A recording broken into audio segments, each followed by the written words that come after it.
The cons of pricing hourly are the more experience you have or the longer you work with an organization, like I mentioned, you actually get quicker at writing grants. So your ability to earn more actually reduces as your experience increases.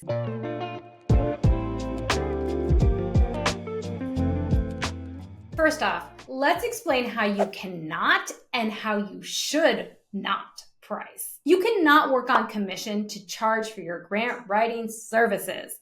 Right there. Hi, my name is Holly Rustick, and I'm the CEO of the Freelance Grant Writer Academy and the Grant Professional Mentorship. We help aspiring and seasoned grant writers replace their full-time income on part-time hours writing grants from home. Let's talk about pricing today. So as I was mentioning, you should not work on commission. And what commission means is if a nonprofit says, hey, can you write the grant? And if it gets awarded, we'll just pay you a cut or a percentage from the budget. And that's win-win. You'll work hard and we don't have money to pay you right now, so we'll pay you from that.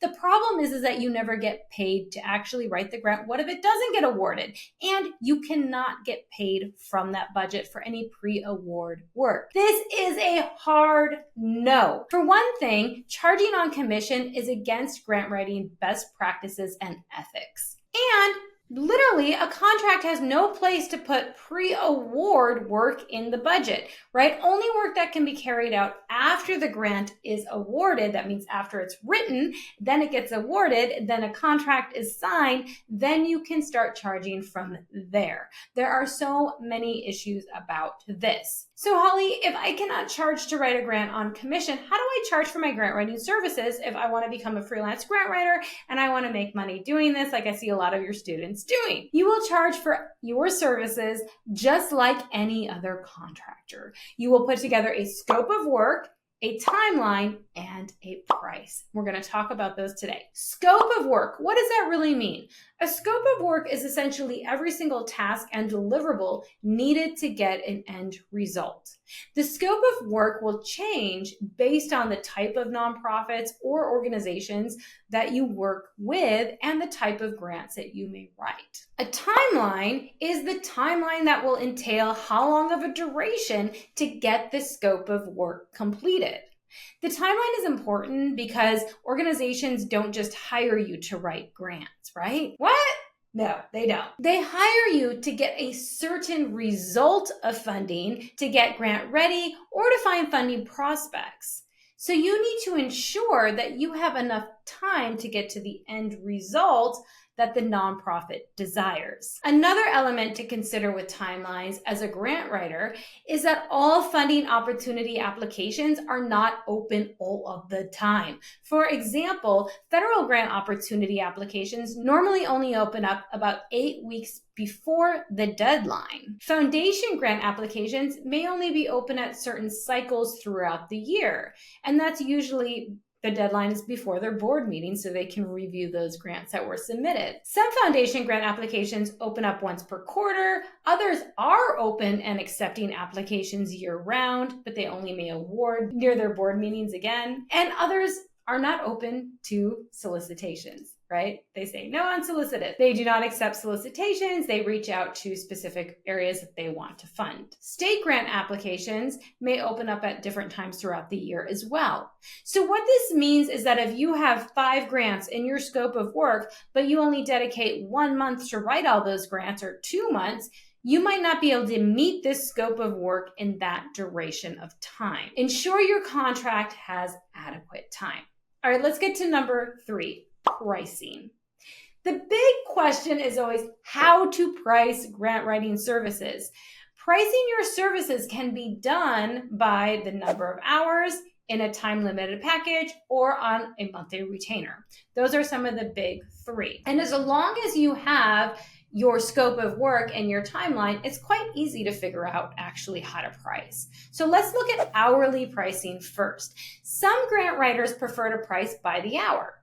This can be useful when you are especially new to grant writing, as you are not sure how long it will take you to write specific grants or do the scope of work, and it may even take you longer because you're new and you're learning. However, your clients will still want an estimated amount of hours it will take you to write grants, as they need to figure out their budgets to actually hire you. And it usually isn't just as many hours as it takes, right? So after working with freelance grant writers and grant writers for more than a decade, here are some of time estimations. And once again, these are estimations, but they're kind of like a general estimation of hundreds of people I've worked with for different grants. Foundation grants on average, and this isn't always, this is on average, about 10 to 20 hours per grant. State grants, an average of 40 to 65 hours per grant, and federal grants can be anywhere from 80 hours to 120 hours per grant.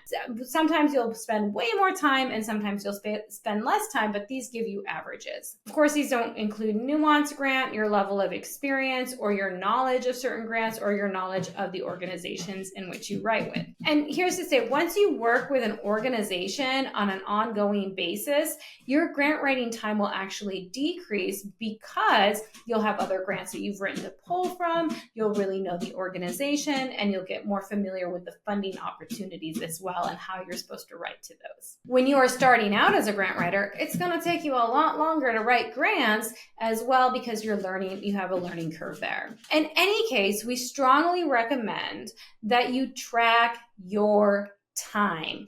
Even if you aren't pricing hourly, you need to know it internally because it's going to give you data to give estimations for your pricing. Let's look at the pros and cons of pricing hourly. The pro to pricing hourly is when you are new to grant writing, you will count for all of your time actually writing grants. The cons of pricing hourly are the more experience you have or the longer you work with an organization, like I mentioned, you actually get quicker at writing grants. So your ability to earn more actually reduces as your experience increases. That's bananas. The other thing is if you run out of agreed upon hours, so you've already agreed that you're going to work 20 hours a month or whatnot, and you still need to finish a grant, but you don't have more hours, then you have to go back and negotiate with a nonprofit. Do they want you to finish the grant or not? Do you have to pay more or not, etc. Another con I see is a lot of you feel so uncomfortable doing that, you just end up working for free for some of those hours. We don't like that so much. Okay. So the second one is package pricing. Package pricing is when you are charging a package price for a certain scope of work with a very specific timeline. So a student in the Freelance Grant Writer Academy, Christina, she helps nonprofits get grant ready. And these are nonprofits with organizations under $100,000 in annual operating budget per year. So they're getting grant ready. So she has a grant readiness package. And what she includes inside this grant readiness package includes the following scope of work: onboarding document, a checklist, nonprofit wellness audit, and a report and score and action plan template. So just some basic things to get them grant ready. She turns this around and in 4 to 6 weeks, right? And it's just a 4 to 6 week package. That's all she's doing. And she charges an upfront flat fee of $600. And I'm not saying to charge $600. That's what she does in her very rural community. Okay? So you can definitely charge more than that for grant readiness packages. But Christina does not include any grant writing in this package. She just helps other nonprofits get ready. She already has checklists developed. She already has a process. It's rinse and repeat. The pros of package pricing are packages are a great entry point for clients to try you out and come into your ecosystem and get to know you and for you to get to know them. Another pro is packages can include items other than grant writing, like grant readiness, as we just discussed, grant prospecting, and it helps prepare them for your grant writing services. A con for package pricing is if you include your grant writing in your package pricing, it may not be a long enough duration to actually meet grant writing deadlines. So we don't like to actually put grant writing in packages. I'll tell you where we like to put grant writing. And another con with package pricing is you are constantly pitching your services because you're only getting paid these little packages here and there, and it's really hard to control your calendar and time. So what's our favorite type of pricing? Retainer pricing. Most of our students in the academy and the mentorship love retainer pricing. Why? Because you can work with fewer clients for a longer period of time and you get them more results. Plus, you have consistent cash flow projections for a longer period of time versus hourly pricing or package pricing. So this is a win for you, and it's a win for your clients because they also know what their budget is for the entire year to work with you. So let's contextualize this. Inside the Academy, we have another student, Gwen, who writes grants for local municipalities. Therefore, she mainly writes federal and state grants, and she has them on longer retainers, like a 12-month retainer.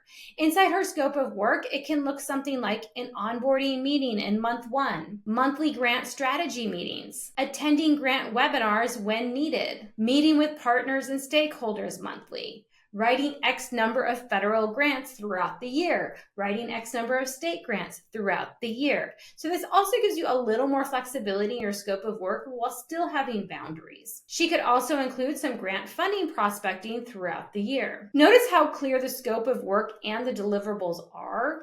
It does not include all duties as necessary. That would not even be in her specialty, but it does give her the ability to really focus on certain number of clients to get results and to have the time she needs, because in grant writing, you need time. As we mentioned, grants may be only announced at certain times throughout the calendar year. Plus, she can charge based on the number of grants that she writes throughout the year that she expects to write, or the organization wants her to try for a certain amount of money to get in the door. She needs to know that she has to apply to a certain amount of money.